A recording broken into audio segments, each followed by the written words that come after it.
1992 World Series championship celebration without talking to the great Dave Winfield. When you asked fans for noise, tell us how that all came about and why you wanted to implore them to make more noise.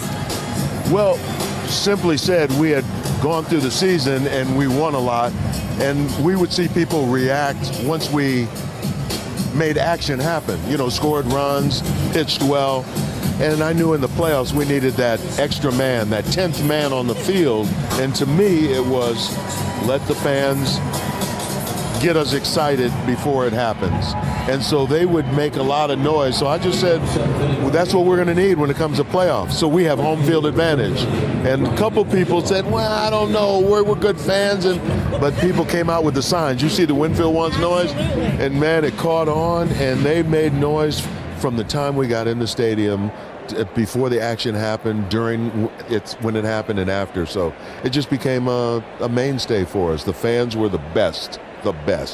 Visiting players tell me when this place is packed, it is a tough place to play in, and a lot of people point to Dave Winfield for helping make that happen all those years ago. Listen, you were in the majors for almost 2 decades, and you were looking for that elusive World Series ring. So take us to 1992 in the offseason and your decision to sign on with this ball club. Well, I finished with the California Angels, and at the time they were called the California Angels, and then they were free agency came around and they said Toronto, and I'm looking, they've been good for a half a decade. They're not quite there, and they made me an offer, and I'm looking. Cito Gaston is a manager who had been a friend of mine, a teammate of mine years ago, and I said, Toronto, they draw a lot of fans, and I played well there.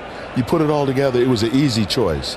And then I came up here, and they were welcoming. The team was great, and it's one of those times when we would line up, when they introduce people, start of a season, this is our team, I could look at the other team, whoever it was, and I'd think to myself, we're better than them. Wow. And that had never happened. I mean, other teams would say, we can beat them, we're going to run over them, but over the long haul, I wasn't able to say that. So we fulfilled our destiny. We did exactly what I thought we could do. And Dave Winfield will always, have the country of Canada will always have a soft spot for Hall of Famer Dave Winfield. It's great to see you. Thank you for joining in the celebration. And Dan and Buck send their regards. All right. Good to see you guys. And I wouldn't have missed this for anything. It was wonderful.